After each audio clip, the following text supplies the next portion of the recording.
It is too often that I have to say, I'm so sorry I cannot be with you on this day. Again, I'm saying the same thing that I've said so many times before to different gatherings all over the world. I'm so sorry I cannot be here with you today. But of course, my thoughts are with you, my spirit is with you, and I perfectly agree with you that we must speak up and speak out for freedom and human rights. We have been doing that in Burma for over 20 years, and people are now beginning to see that these 20 years have not been in vain.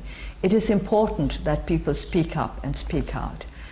When I went on a tour of the country back in 2002 to 2003, people asked me what they could do.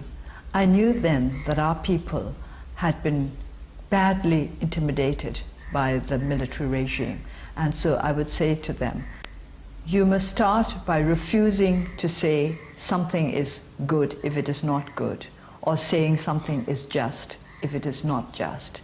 You start that way, then gradually go on to say that this is unjust, this is bad, and then you go on to follow up your words with appropriate action. So speaking up and speaking out is an important step in our fight for freedom and human rights. People have to have the courage to stand up and say, this we will not tolerate, this we will not accept, this is not what is right for humanity. By finding the strength to speak up, we strengthen others. I believe that the National League for Democracy has helped to keep alight hope in the hearts of the people of Burma by speaking out for freedom and for human rights.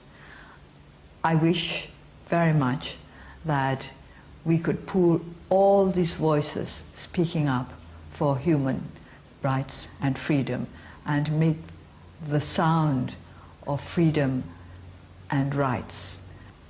I would like all the voices speaking up for freedom and rights to be combined so that nobody anywhere in the world can be deaf to the sound of that call. I hope that our voices here in Burma can be added to yours, and together we will be able to take our world one step forward in the fight for freedom and rights. Ladies and gentlemen, please welcome to the stage our final panel, World Peace and Nonviolence, Never Give Up, moderated by author and journalist Jim Wooten.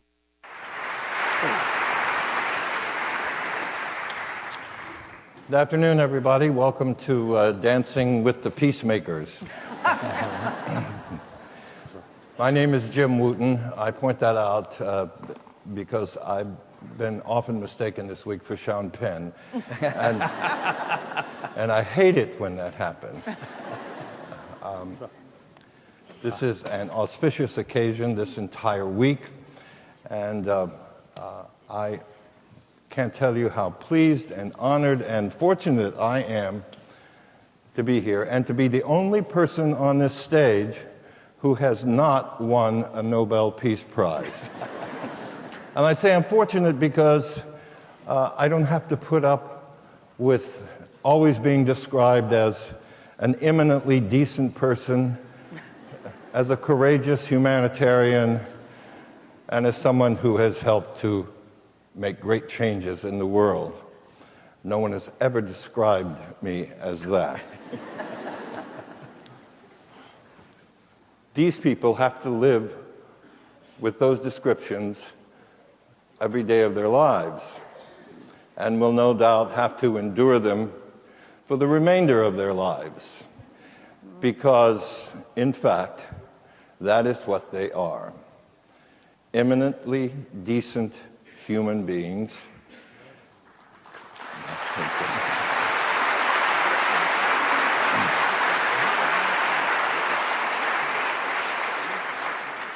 and courageous humanitarians and people who have made the world a better place, or at least given the world a chance to be a better place. Now, to our theme and topic this afternoon, which is nonviolence, never give up. The construction of that, the very language of that, seems to suggest that nonviolence as a tool or a technique for social or political or economic change is sufficiently difficult to consider throwing in the towel, to at least consider that this is too hard, much too hard. And perhaps finally, to reach the conclusion, as many in our world have already done, that nonviolence simply does not work. Is that your view, Professor Williams? Please call me Jody, okay? Right. I get confused with the professor. Okay, and you can call me Sean. Okay.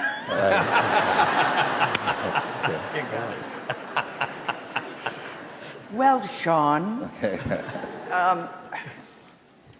I've been pondering a lot over the last few years the wimpification of peace. And it makes me really angry in a peaceful sort of way to think about that. I believe that we really have to strive for demilitarization, which we should stop thinking is a dirty word. We need to recognize that nonviolence is not inaction. Nonviolent action, I believe, is among the most courageous acts that a person can possibly contemplate, stand up, and carry out. I believe that constructing sustainable peace with justice and equality and an end to impunity is not for wimps or the weak of heart. Whenever I talk about it, I give the examples of Sister Laureate Aung San Suu Kyi. Through her courageous stance on democracy through nonviolence, look at what is being accomplished in our country. If that's wimpy nonviolence, that's the kind of wimp I want to be. I think about Martin Luther King Jr. and what he did to help bring about equality in this country, which we are still struggling for, by the way, as we all know, but it has to be said. If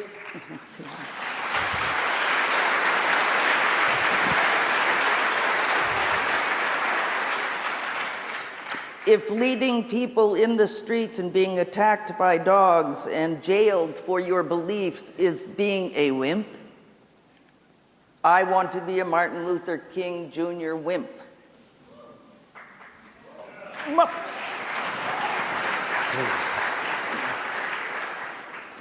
I can't be a Dalai Lama wimp because he's a monk and I'm a girl. But I want to end, right?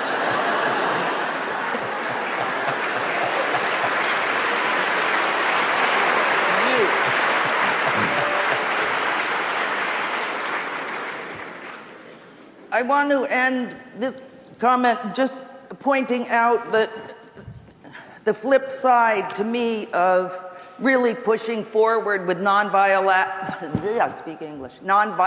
action to change this world is really demilitarization and thinking of it as a positive thing.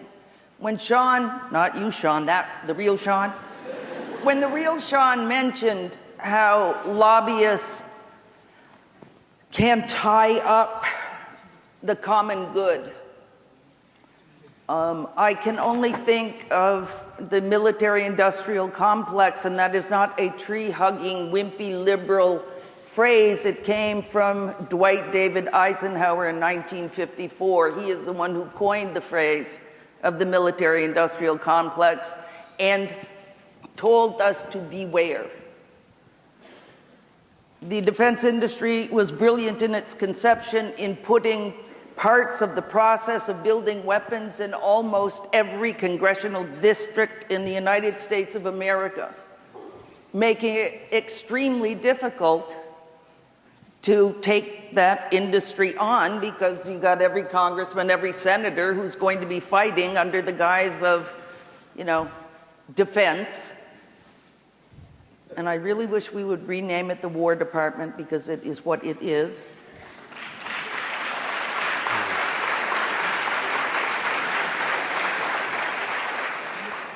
And jobs. Jobs. I wish that we all wanted to live in a country that provided dignified work that did not include building weapons to attack other countries.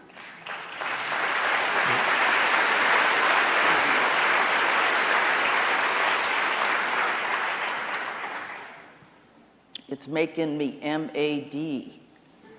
So I'm going to think about how I'm going to, there are a lot of organizations out there that want to make demilitarization a realistic companion to nonviolence. And I challenge the young people to think about that one. Because you have to get rid of weapons. You have to really challenge the belief that having a lot of weapons makes you safe, in order to really bring sustainable peace to this planet. Thank you. Thank you.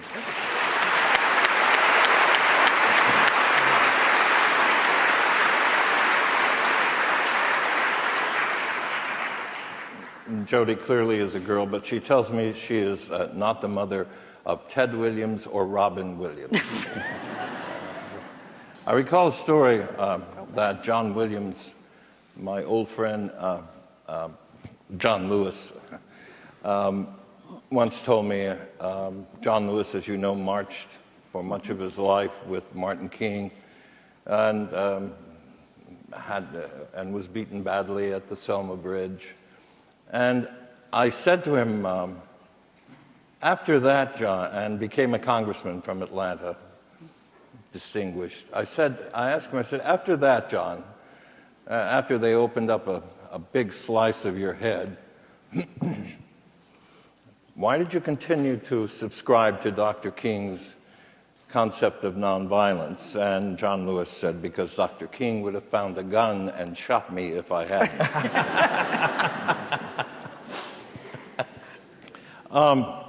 President Gorbachev, can you tell me, or tell us, there seem to be other people in this room, when you first heard of the concept or the words nonviolence, and whether in your place and in your time it ever made any difference in your life and career? For me, this was, in fact, the real choice. The real choice is, what do I do to change the world for the better without using force, without using weapons?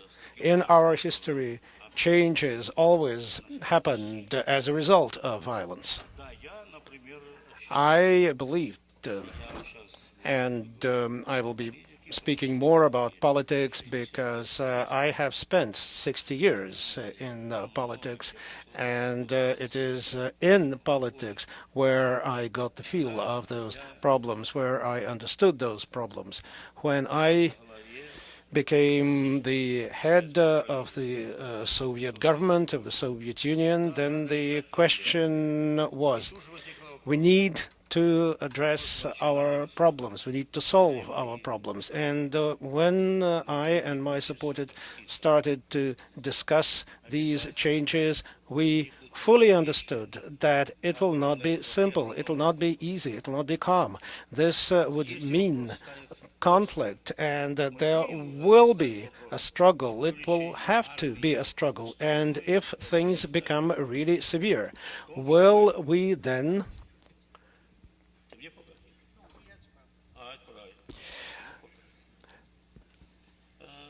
So if things become quite difficult, quite severe, will we then And people will say, where is the government? Why does the government put our house in order? And when they say put our house in order, they mean the use of force, mean the use of violence. I believe that today in the world there is a movement in support of democracy. It's a very important movement. This is probably the most pivotal movement that could result in really great changes. People want to be able to solve their problems in their countries, in their regions, in the world. The people, rather than someone behind their backs, rather than some super intellect that will do it for them. It's for the people to do it, to decide, to speak out, and ultimately it's for the people to decide. This is the most important thing, and I think all the governments now feel that they are being challenged in this way. The recent election campaign in my country, in Russia, was open. That's the result of glasnost. It was a very contentious campaign, and things became very heated, and some people kind of felt fire under their feet. And nevertheless, people spoke out, people protested until the end. This was not yet decisive, but this has already been a big influence on the course of affairs in our country.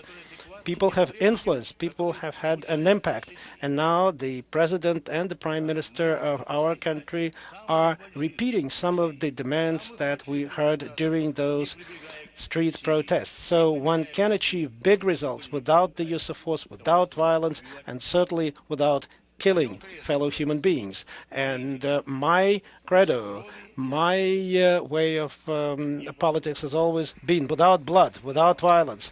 There was some violence, but I still am sticking to this position.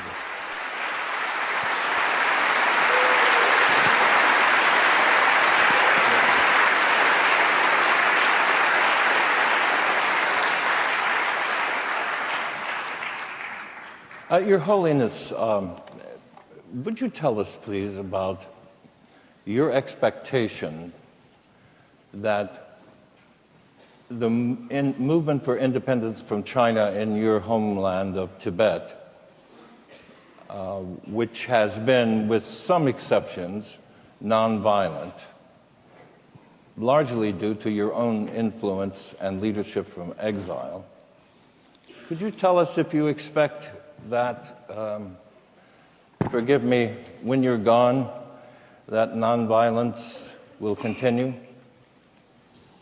As far as Tibet is concerned, Tibetan problem is concerned, of course, 1949 and 1950, the new situation developed. Soon after establishment of People's Republic of China, led by Chinese Communist Party. Then, 51, already Chinese communist military forces occupied a city, now today so-called autonomous region, but actually they, I think, last at least, I think, around 400 years under Tibetan government jurisdiction. So that actually, according to some expert international law, they consider de facto independent, sort of say, state. So the Chinese government at that time, the leaders like Chairman Mao Zedong and some other, they quite realistic. So they accept the reality. So even though the east part of Tibet autonomous region the Tibet under Tibetan government jurisdiction, already occupied, but instead of sending army to the rest of the area, they prefer peaceful liberation through negotiation. So finally, a 70-point agreement signed. So at that time, the Chinese government carried actually spirit of one country, two systems. So I think the essence of middle way approach already there. But then somehow it failed to carry practically about that spirit. So then 1959, things become very difficult. So we escaped. Then some years, all our energy and time mainly spent on rehabilitation and education, refugee community. Then 74, while China, full swing cultural revolution. And India, we made up our mind. Sooner or later, we have to talk with Chinese central government. So the question of independence is not sort of unrealistic. Therefore, we already made up our mind the concept of meaningful autonomy. That is the meaning of middle way. Not complete independence or separation from people of China. At the same time, not present sort of autonomy status. All Tibetan area, autonomy region, autonomy district, autonomy county, autonomy prefecture, like that. So actually Chinese constitution recognizes these areas, a Tibetan area. So we also thinking all these Tibetan areas, since already the constitution recognized these are Tibetan ethnic groups. So constitution arranged different level of autonomy district, autonomy county, like that. So it should have sort of same sort of rights regarding preservation of their culture, particularly their language, their script. So then, 79 or late 1978, some indication come from Peking. Then we are already ready to talk with Chinese, not seeking independence, but seeking mutually equitable solution. So then, from 79, we carry that, so to say, policy, that approach. Sometimes really hopeful, sometimes difficult, but then recently things become very, very difficult, but our stand, no change. So now there's some positive result out of this approach. Inside Tibet, no. Things getting worse and worse. But then, and then recently, there several meetings with Chinese officials, no result. Almost like our representative visit Peking or some other places. Looks simply receiving scold, criticism, that's all. Sometimes I describe the totalitarian regimes, no ear, only mouth. Lecture on us, never willing to listen others' view, others' feeling. as soon as there are sort of feelings or different views come out, then suppress, then give one a good name.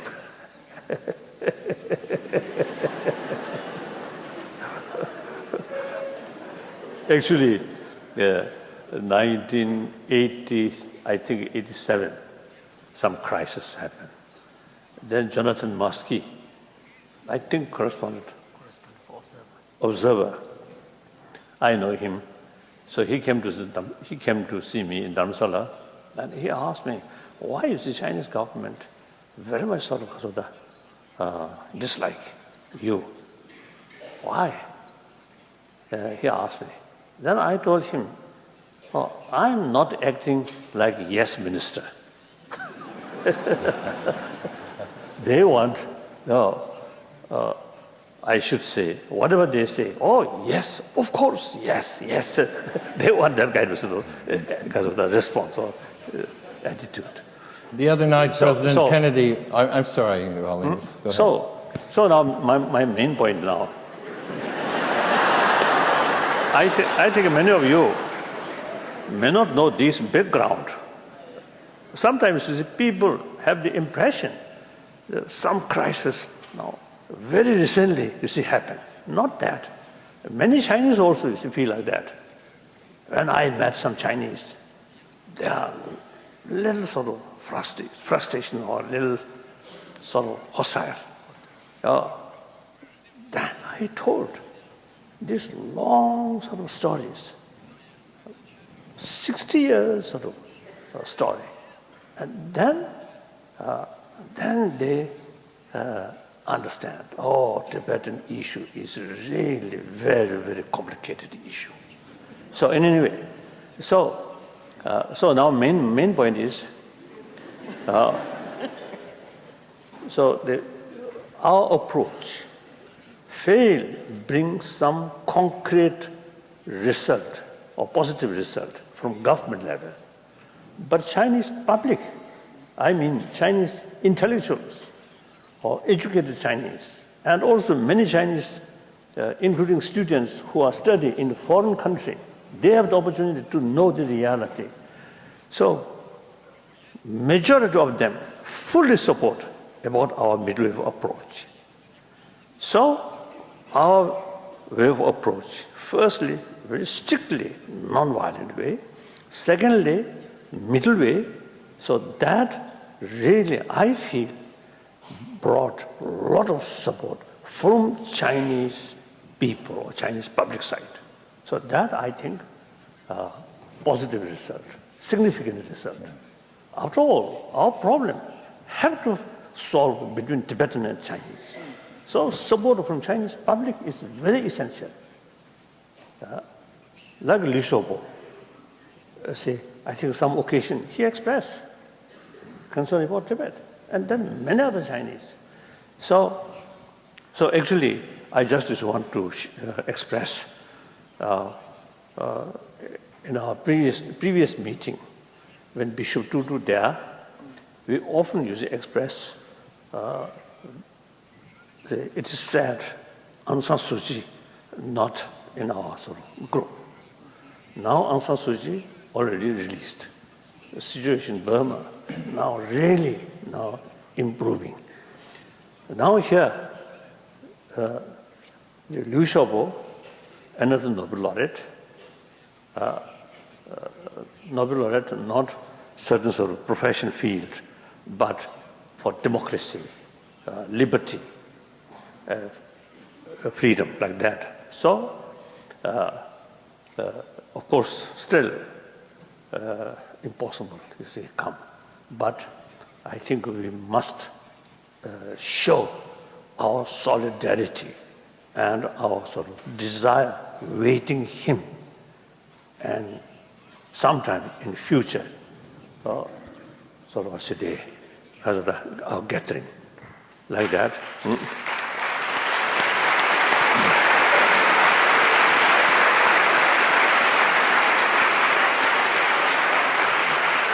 So,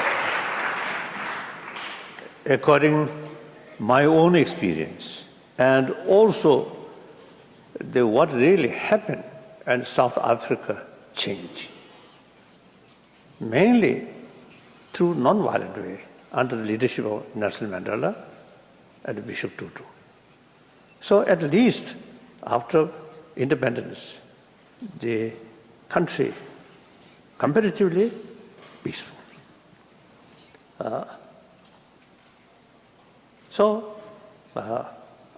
I always telling people when I give talk, 20th century become like century of violence. According to some historian, over 200 millions of people killed through violence. If that such amount, immense violence, really brought world better shape, then such sort of immense violence have some justification. But that's not the case.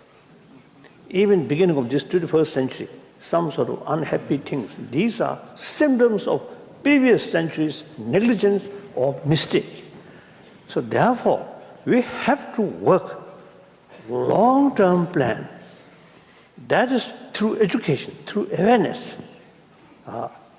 From childhood, we must cultivate, believe, any conflict must be solved through understanding, through talk, through dialogue, not use force. Even family level quarrel should develop that kind of attitude. Then community level, then national level or international level. So the peaceful world does not mean no longer any problem. Problem remain.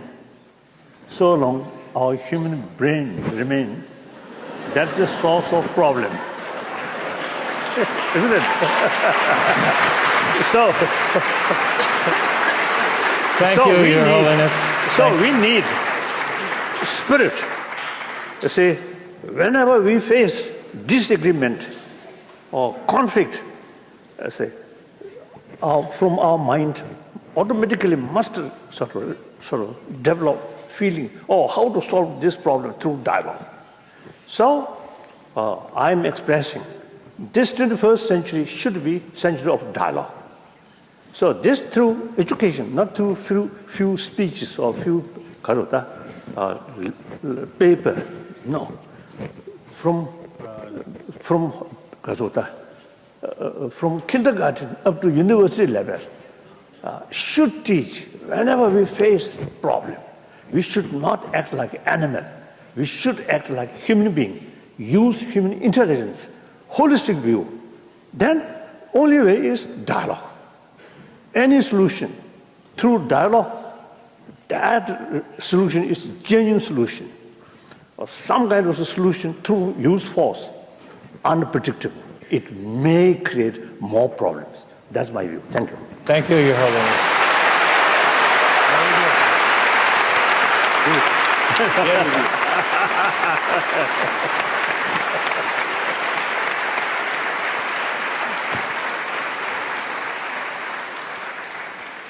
I remember being in an airport lounge many, many years ago in Geneva, I believe it was, and seeing the Dalai Lama over in the corner with many of his people and friends gathered around him with gales of laughter erupting from that corner.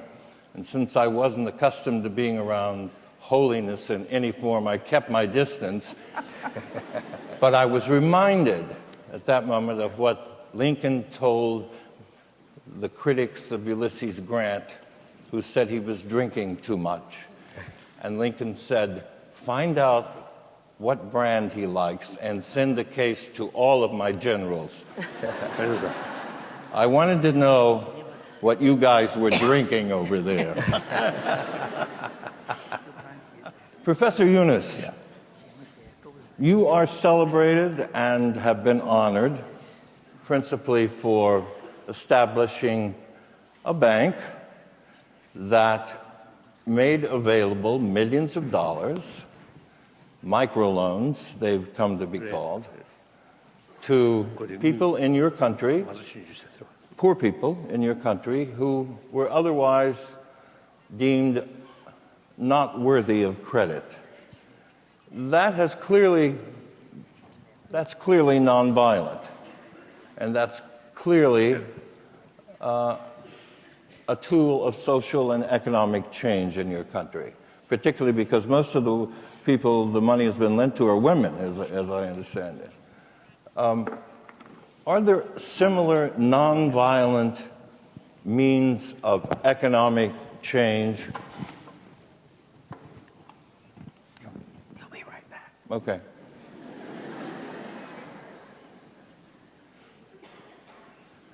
Спасибо. Я иду к ведущему, чтобы сказать. Один момент. All right. I'll be right back. Just a minute.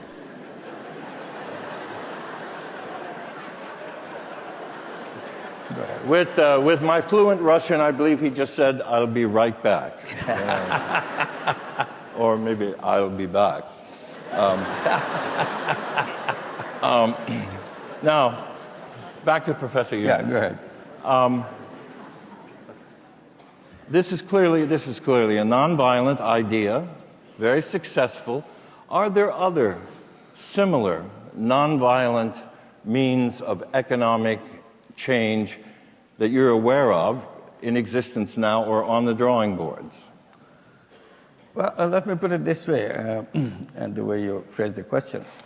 If you look at the poor people, they are very nonviolent. Because if you see millions and billions of poor people, they have not gone in the road of violence. The whole thing will erupt if they did that. So they're very quiet, they're waiting. They don't even know that there's something can happen to them. They have accepted the way it is. At the same time, if you look at the unemployed people all over the world, they are very nonviolent. Again, millions and billions of people remain unemployed. Why does it happen to them? Is it the fault in those people? Can they, if they realize that it's not my fault that I'm a poor person, if they realize that it is not my fault that I am unemployed, probably they will say, why do I have to suffer every day, every year, my whole generation and next generation and so on? So there's a very easy road to violence into that. Luckily, they don't go for violence. They are very quiet people. And they don't have any guns. Luckily, they don't have guns. But if you want to get the guns, they can find it. There's no problem. There are people who would give them the guns readily to create their violence. So it's keeping people in that kind of situation is not very safe anyway for anybody. But somehow, whatever we do it a small, local kind of problem. It's not a global problem. But what I'm saying, potentially is very explosive. Could have been very explosive. Once they realize that this is not their fault that they're poor, it's not their fault that they're unemployed. One way I usually explain poverty, coming from my own work over the years, that it's almost like a bonsai tree. You take the best seed of the tallest tree and put it in a flower pot, and then wait to grow, and it grows after long patient wait, it grows only this big, and we call it bonsai. It looks exactly like the beautiful tree out there, but it's only this big. And you question, what's wrong with this tree? Why didn't it grow? We can't blame the seed because we picked a good seed. Ultimate explanation is we put it in a flower pot. We didn't put it in the real soil to grow as tall as the other trees. I said, poor people are bonsai people. There's nothing wrong with their seed.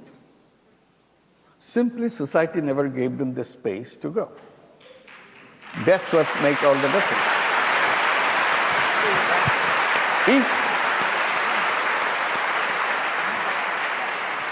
If they understood that, now they blame their fate, they blame God, they blame everybody else. They don't say the system which made me this. That's why they're quiet. But if they realize it's not my fault, poverty is imposed on me. I have not created poverty. I'm as good as anybody else because my seed is as good as anybody else. So why am I suffering from this? Why institutions are screwed up? Why institutions are built in the system where I'm rejected. That's where this microfinance thing came about. When I tried to lend a few dollars worth of money to a few people in the village and tried to attract the bank to do it, the bank said, no, it can't be done. They are not creditworthy. Then I said, what is creditworthy? Have you ever tried? I said, no, we don't have to try because they're not creditworthy. How do you know? Because everybody knows. I said, that's not good enough. You have to try and find out. And I tried and I found out it's not true. Today, I keep asking the question, I said, should the banks tell that poor are not creditworthy? They make judgment on people? Rather, people say that the banks are not people-worthy. Isn't that the way it should have been? So, we have banks all over the world. We have seen what happens with the banks. You saw the financial crisis coming through them and make other people suffer. When people lost their jobs, it was not he was inefficient or she didn't do the job. Somebody screwed up the system somewhere, and I lost my job.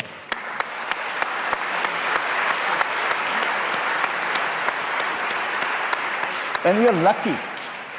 We are lucky that they are peaceful.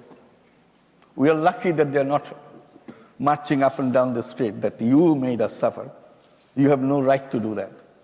Why did you design a system where half and we are so proud of the system that we build, capitalist system or whatever system, we are so proud of it. Why did we create a system where half the population remain unemployed? What's wrong with them? They're capable people, creative people, innovative people, ready to contribute, ready to do, but they are wasted away. What a waste of human resources, human creative power, and we are so proud of the system. Why can't we?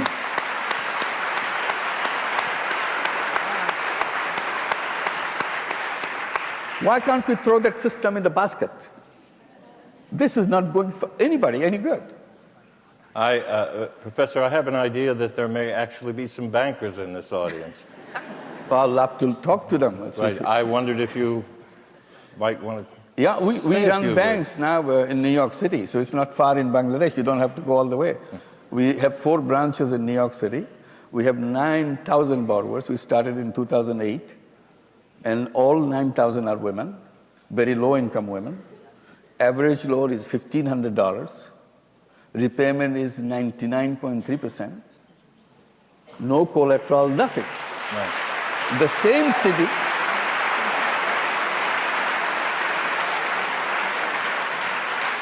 same city you can get for a small loan, not to the bank. Bank, absolutely, no way. You can go to only the payday lenders. And you know what payday lenders do.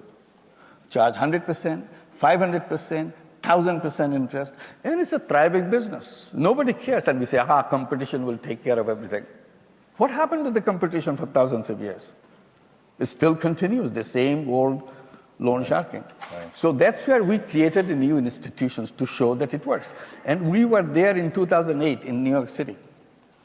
And when the financial crisis came in New York City, when the big banks were melting away, collapsing, on the other side of the street, Grameen program was thriving. And I said, I wish some journalist will ask me, tell me who is creditworthy. I will tell them who creditworthy are. They were telling me 35 years back that poor are not creditworthy. Today is a good example on the same street, is the poor who are paying the money back. All the rich people, they are not making their payments. With all the lawyers, all the collateral, they said, without collateral, you cannot do banking. I said, what are you doing now with collateral? This is what's happening without collateral, without paper, without any lawyers in our system. We don't have any lawyers, but it works.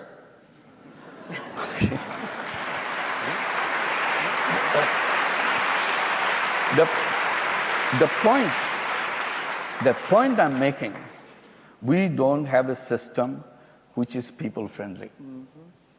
We need to redesign the system. The system we have is a money-centric system. Mm-hmm. Money, money, money. Money is the king. It becomes a habit. It becomes an obsession. It becomes an addiction. Mm-hmm. and as if human beings are some kind of money-making robots. And I keep telling that human beings are not money-making robots. They are human beings. They are wide multidimensional capabilities. But you put them into a tiny little format called money makers. So we said, redesign the system which accommodates the full human being, not robot-like human being. You created robots out of the system. So we are creating a different kind of business called social business, non-dividend company, which solves problems. We can create a system which is a problem-solving system, which is cause-driven system, not just money-centric system. So we said we can create two kinds of business. One, to make money. One, to solve problems. Today, money-making is a means. Money-making is an end. It doesn't make any sense.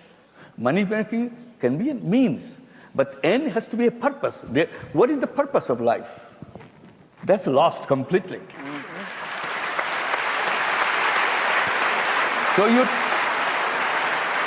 talk about violence, non-violence, and so on. The seeds of violence is in the system. Until you pick up those seeds out of the system, very difficult to handle that. So you go into wars, you go into things, justifying that this is the way economy can grow, this is the way your interest, immediate commercial interest lies, or whatever. You want to hold on to the oil fields, you want to hold on to this particular thing. That's what the seeds of all the problem. Sean, can I say one sentence? Sure. In that context, I just feel an obligation to do a shout out to Occupy across the country.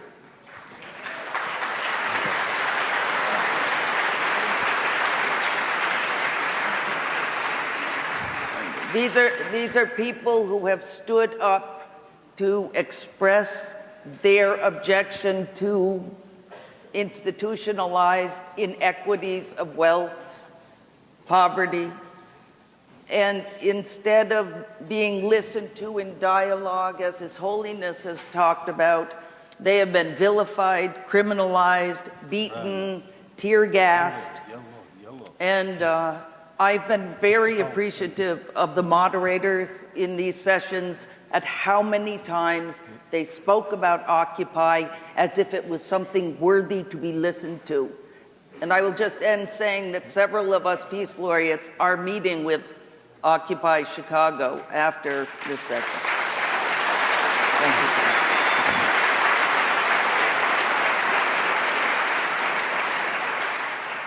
you. Welcome back, President Gorbachev. This is a very interesting and important theme. This is something that we are all very concerned about. So when people talk about change in certain specifics, certain details, that does not really change the situation. We often see that in Russia. The so-called Washington consensus, the radical approach to the economics, the neoliberal approach to economics, that has resulted in the financial world being kind of overwhelming and totally separate from the real economy. I have watched the debt growing in the United States. I have watched also how the payment of this debt, and I am amazed. I also see that what happened in America then extends elsewhere, and the banking system imposes certain things on the society. And we see today, and that is amazing, that in Latin America, many countries have rejected this, and they no longer want even to be involved with the International Monetary Fund. They don't want that kind of debt that burdens them, that is like a chain that curbs the development of their economies. They have paid out those debts. It was very difficult. They paid out those debts and no longer take out any more loans, even though they need money for development. So I think that means that the system is wrong. It's not just the details.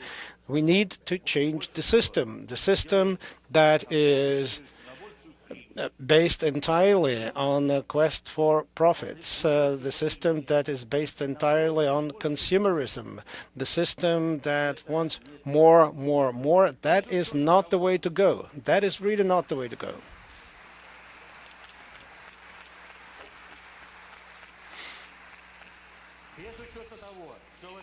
So, and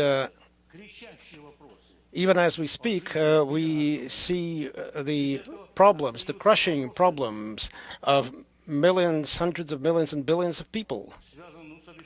We see that people lack fresh water, safe drinking water. There is, I know that as the founding president of Green Cross International, I know that in the world today, more than 1 billion people do not have access to safe drinking water. So what about the money that, those hedge funds and corporations amass, and at the same time, these problems that concern the human beings are not addressed? And what is happening to the environment, to our nature? This is a tragedy. 60% of the ecological system today have been damaged, seriously damaged.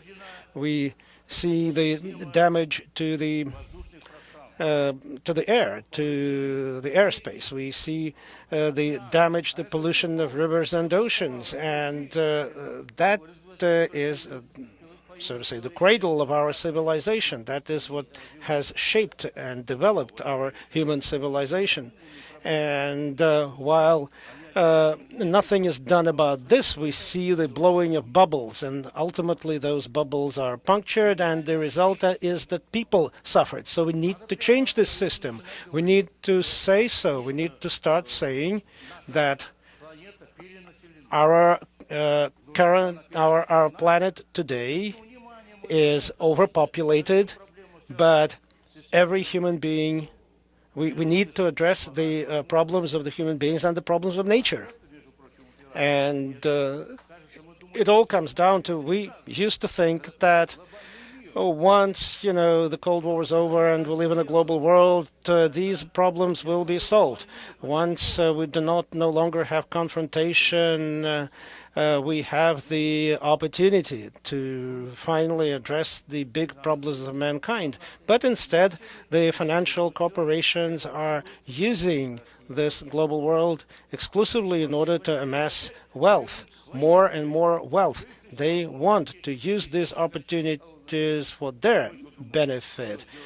The end of the Cold War, to use it for their benefit. We thought that it will help to address the problems of the human being, like poverty, like protecting nature, and all the other problems. So we need a different kind of governance. The problems of governance today can no longer be postponed. We need to build a truly new world order.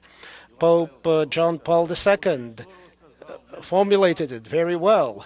It's something that is his legacy to all of us. We need a truly new world order, a truly new world, more just, more stable, and more humane. And that's it.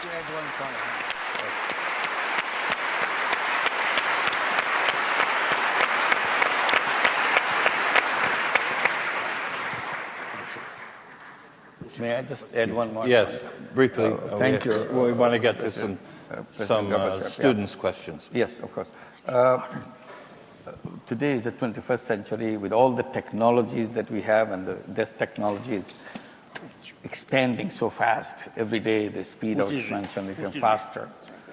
But with all the creativity that we have at our disposal and all the technology that we have at our disposal, if you put them together in one place and then assemble all the problems of the world in another place, let them fight with each other. The creative power of human beings and the technology and the problems. Who will be the winner in that fight? And anybody can answer that question right away. The human creativity will win over all the problems we have. But why can't we do that? Because we don't have connection. Because all the creativity, all the technology is in the command of the business. And what do they use this technology for?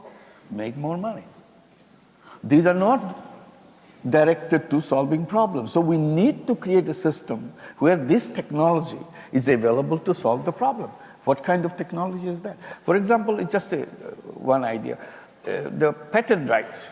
We give patent rights, you create patent rights and so on. And over years, you have so many patents, you use one, discard other one, and your drawers are filled with patent rights.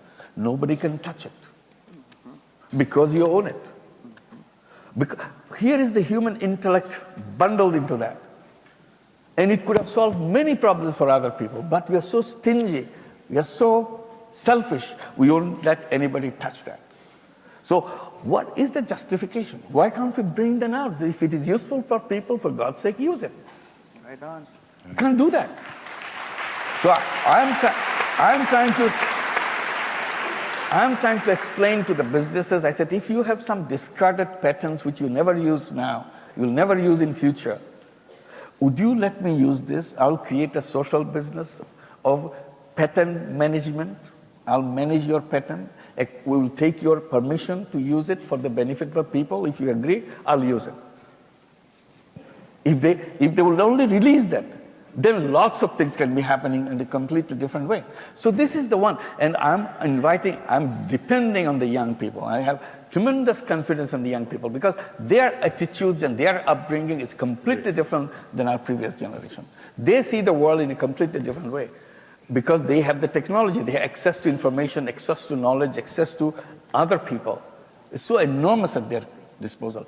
Hoping that they will start creating the design of a new system where they will put kind of in front of them the objective of that system.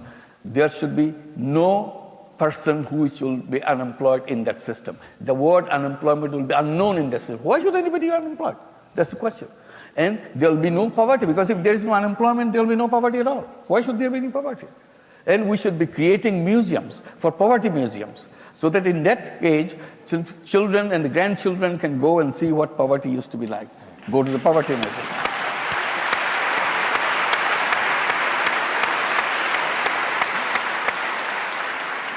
Thank you, Professor. I think we're only going to have time for one question. Your Holiness, do you feel up to answering a really difficult question from one of the students here? It's from Allison Walsh, who's at Prospect High School. Where are you, Allison? You around? Okay. Maybe Allison does not exist, and this is an effort to sabotage this entire event. Proceedings. Okay, hi, Allison. All right, Your Holiness, there are several questions of this vein in this stack here. But how would you suggest it is possible to reason your message and the message of this event of peace with unreasonable people, people who refuse to see another point of view? How would you go about that? I'm Buddhist. Buddha always respect the different views of different people. So if someone insists his or her own view, then no argument.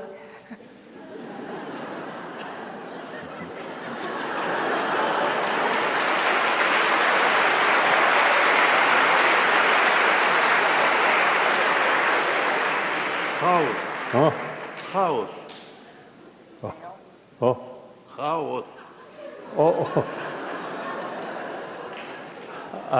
I really sort of, impressed your other sort of, presentation. It is true. I think many problems ultimately related with extreme self-centered attitude. We are lacking this sense of concern of others' well-being. I think I feel those self-centered persons And to those self-centered persons, if we tell, oh, altruistic attitude is something marvelous, good, then they say, oh, I can't. But then that's due to lack of awareness. The best way to take care of yourself, best way to protect your own interest is showing genuine sense of concern of others. Because we human beings, social animal, each individual's future depends on the rest of the community. Even billionaire, their future depends on the rest of the community. And even billionaire or even dictator need friendship, smile. So how can bring smile, genuine friendship? Genuine friendship comes on the basis of trust, respect. How can develop trust? If you extend genuine sort of warm feeling, sense of concern of their sincerely, then trust comes. On the trust, you can develop genuine friendship. A community or family full of trust, full of friendship, much happier. Money cannot bring human sort of, affection. So therefore, we need more sort of awareness, more effort, make awareness or understanding about the value of warm-heartedness. I usually call, we are selfish by nature. Take care of oneself. Of course, ultimately, individual. I don't know. If I tell you Tibetan, then you may look like that. I know only one Russian, Das Vidanya, that I know. Oh, Ujin Harasho, 2 words. Thank you. Thank you, Your Holiness. President Gorbachev, you wanted to say... Right. Doverai and no povrai. I trust you'll be finished in 50 seconds, and we can verify. Хорошо, мне хватит. Знаете, я вспомнил, мне понравилось... Well, I recalled something that while listening to you, and I believe that this may be the message from this discussion. We need dialogue. We are different by nature. We are also different because of the historical background. We are different in all kinds of ways. But in this global world, we need to find a way toward a better life. What is that way? Only dialogue. I remember my second talk with President Reagan. We started that discussion during my visit to Washington. President Reagan started to lecture me. He was 20 years older than I was, and he would seem to have a right to lecture. But nevertheless, I had to stop him, and I had to say to him, Mr. President, the two of us represent two great nations. We bear enormous responsibility to our nations and to the world. And I said, I feel that together we could go very far together and accomplish a great deal. And I remember at our very first meeting, that was not my impression. When people asked me what my impression of Reagan was after that first meeting, I said, he's a real dinosaur. And then it turned out that he, too, was asked about what was his first impression of Gorbachev. And he said, Gorbachev is a die-hard Bolshevik.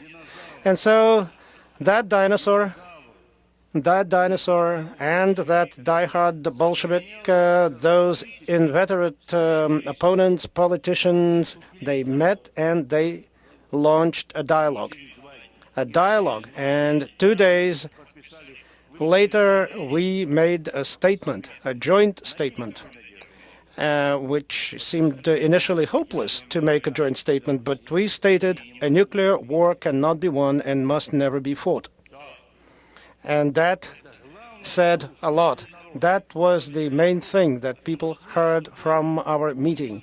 And if there can be no nuclear war, then what is the sense of any arms race, particularly of a nuclear arms race? So a dinosaur and a diehard Bolshevik engaged in dialogue, and they made conclusions that reflected the truth. And so what we need is dialogue.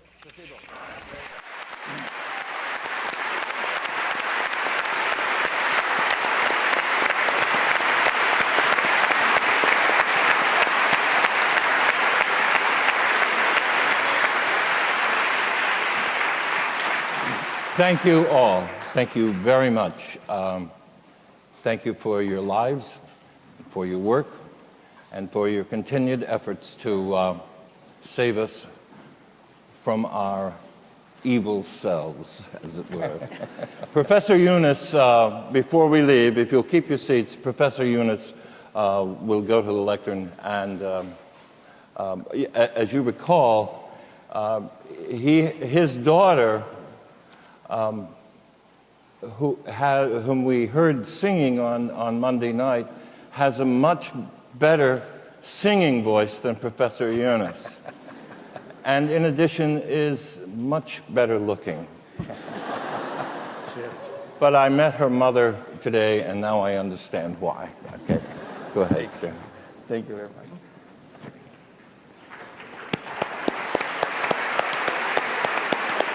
Thank you. Thank you. I have the great honor and privilege to read out the statement made by the Nobel laureates appealing to the youth of the world, young people of the world.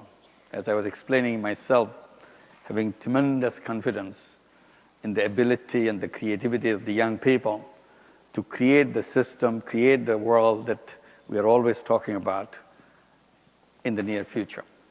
So here's the statement on behalf of all the Nobel laureates present in this conference, in this summit. As Nobel Peace Laureates and laureate organizations, we realize that if the commitment to peace and human rights is not passed on from one generation to the next, our achievements will be short-lived. For this reason, we applaud the youth of the world who are standing up and speaking out in protest against injustice and inequality, and defending the right to peace, social justice, and a sustainable future. We are concerned that all threats to peace are persisting and new ones are emerging. We therefore urge young people to organize for peace and learn to prevent and resolve conflicts peacefully. At a time when militarism continues to corrupt the minds of the politicians and poison the international relations, when a new arms race is unfolding, this must be a key priority. As Nobel laureate Martin Luther King Jr. said, I quote, "Those who love peace must learn to organize as effectively as those who love war," unquote.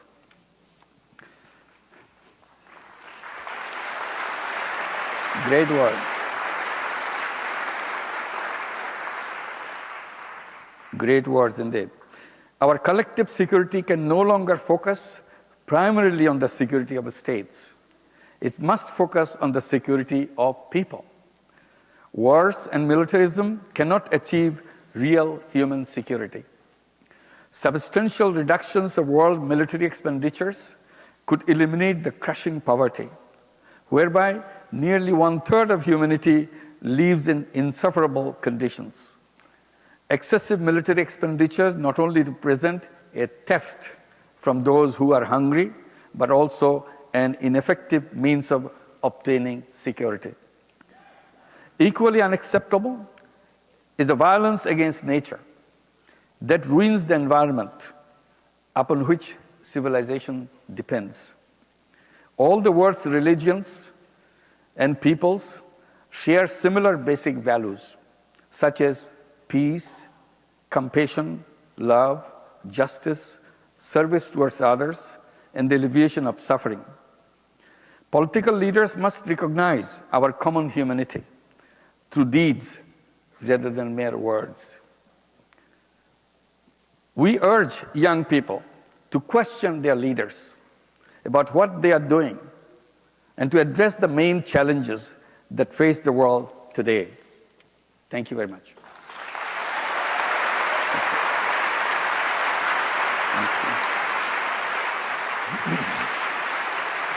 Ladies and gentlemen, please direct your attention to the screen for a special video presentation. I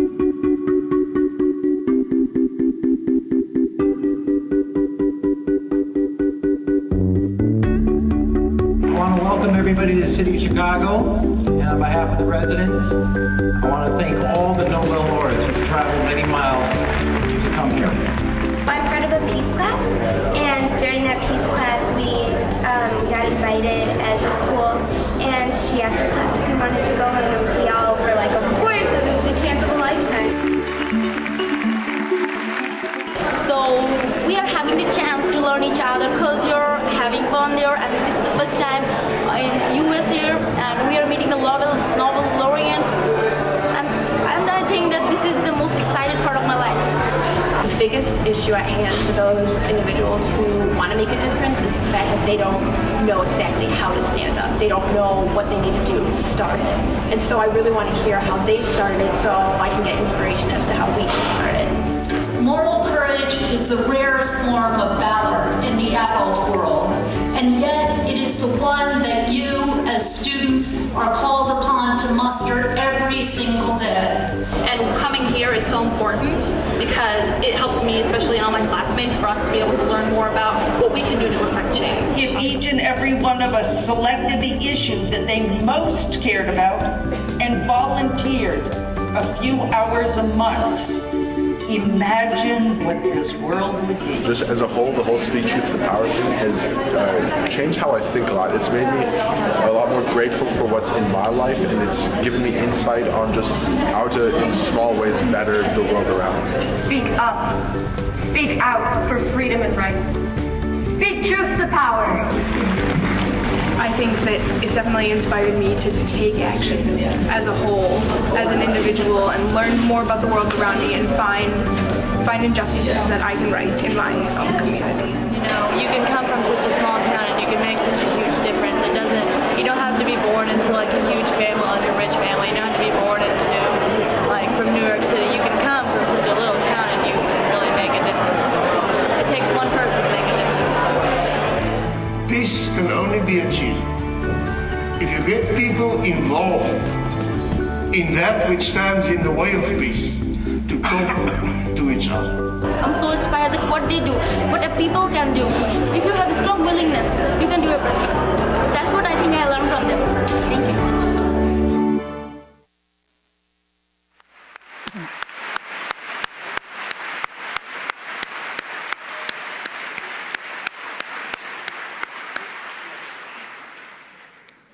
We come to the end of the 12th World Summit of Nobel Peace Laureates. Speak up, speak out for freedom and rights.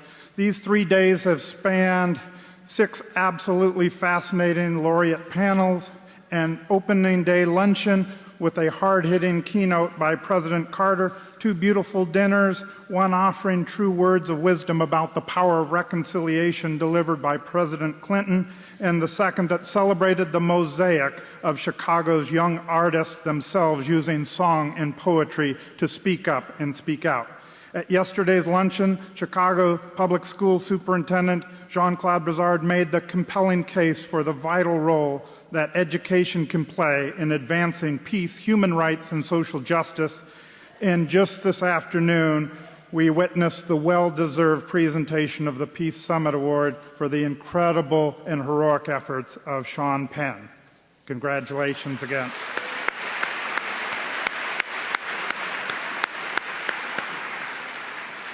The Permanent Secretariat has honored the City of Chicago by awarding the summit to Chicago, and we have many to thank for its success. First, we can never adequately thank the Nobel Peace Laureates who have given so graciously of their time and their wisdom this week. You are an inspiration to us all. We have heard your words in today's declaration, where you stand together as a beacon of light penetrating the dark corners of the globe. That's a good thing.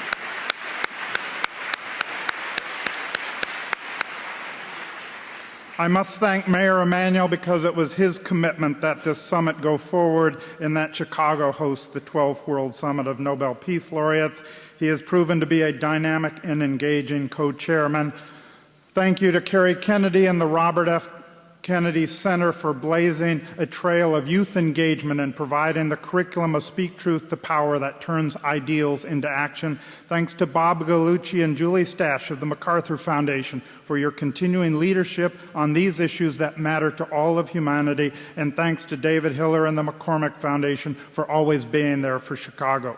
Thank you to Michael Sachs and World Business Chicago for your civic leadership and raising the funds that allowed us to stage this historic summit in a manner worthy of the ideals and the idealists that the summit brings together. Thank you, Chris Kennedy, for having the vision of what this summit could be and helping us to achieve it. In any event of this magnitude, there are always a few individuals who are truly responsible for the successes that we have enjoyed, and I want to single out a few of them by name, beginning with the remarkable Cheryl Hughes from the Chicago Community Trust, Jenny Sisner and Andrew Spinelli from the Mayor's Office, and Sally Armbruster from World Business Chicago. I am especially thankful for the myriad contributions of my remarkable colleagues at the Chicago Community Trust who have poured out their hearts and souls into this endeavor. And finally, we have benefited from the wise counsel and great talent of Rick Jaskolka and the entire team from Jaskolka Terman.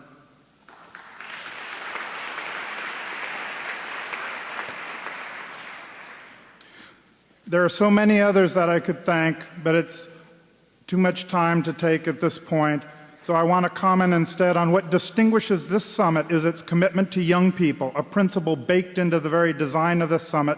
Several thousand young people have participated over the 3 days in our audience, plus tens of thousands watching via live stream or following the proceedings on the Scholastic or State Department special summit websites. We have also hosted 16 students who were brought here to the summit by the State Department from Liberia, East Timor, Bangladesh, and Yemen, and the 180 students brought here by Peace Jam.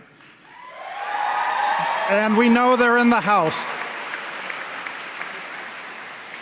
Young people this week have been informed, engaged, and energized and invited to the world stage. And as you just heard, Professor Yunus announced a few moments ago, the laureates are asking young people of the world to accept the torch of responsibility for making this a better, more just, more humane, more peaceful world. For me, this summit frames a defining moment calling upon the world's youth to lead. So I think it's appropriate that I'm able to close with the words of Robert F. Kennedy, delivered in March of 1968, that ring true today. To quote, "Too much, too long, we seem to have surrendered community excellence and community values in the mere accumulation of material things. Our gross national product counts air pollution, cigarette advertising, and the ambulances to clear our highways of carnage. It counts special locks for our doors and the jails for those who break them. It counts the destruction of our redwoods and the loss of our natural wonder in chaotic sprawl. It counts napalm and the costs of a nuclear warhead and the armored cars for police who fight riots in our streets. It counts the television programs which glorify violence in order to sell toys to our children. Yet, the gross national product does not allow for the health of our children, the quality of their education, or the joy of their play. It does not include the beauty of our poetry, or the strength of our marriages, the intelligence of our public debate, or the integrity of our public officials. It measures neither our wit nor our courage, neither our wisdom nor our learning, neither our compassion nor our devotion to our country. It measures everything, in short, except that which makes life worthwhile.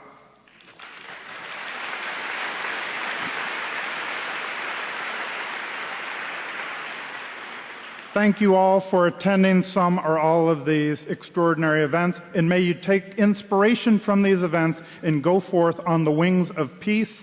The 12th World Summit of the Nobel Peace Laureates is now closed.